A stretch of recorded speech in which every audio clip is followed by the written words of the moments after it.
मु करथिली off roading ए मरमरे पुणी Apache B4 मु बादल स्वागत करछि मो न्यू ब्लॉग को। मु आ मामू जाइथिलु ढेंकानाल कारण सेठी थिला गोटे चकचक करथि P150 पागटा भी खूब भल थिला ठंडा पवन सहित मेघ भी हेतिला।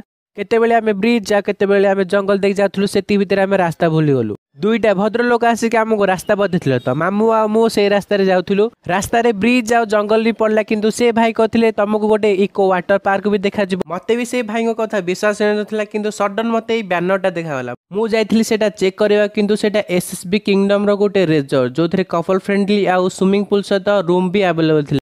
ऑफ सीजन चलथिबारु सेटा टिके बंद थिला तो ढेंकानाल थिला 12 किलोमीटर प्राय 45 किलोमीटर ड्राइव पर आम आसी पहुंचाइलु ढेंकानाल रे। सेठी आमे जाइलु ओनर को घर को सेठी से गाड़ी पूरा चकाचक करी रेडी कर रखथिले। ओनर ठारू सब क्लियर कला परे गाड़ी रे तेल पके कि आमे बाहरथुला हम घर किंतु रास्ता रे मेघ पकेथिला। मु रेनकोट पिंदी पहुंचाइली आम गाँ रे किंतु लेंकुडी पड़ा ठे ब्रिज काम चलथिबारु सेठी मु करथिली ऑफ रोडिंग। जदि वीडियोटी भल लागला त लाइक आ सब्सक्राइब करिवे। आज पे एतिकी पुणी देखाबो नेक्स्ट ब्लॉग रे।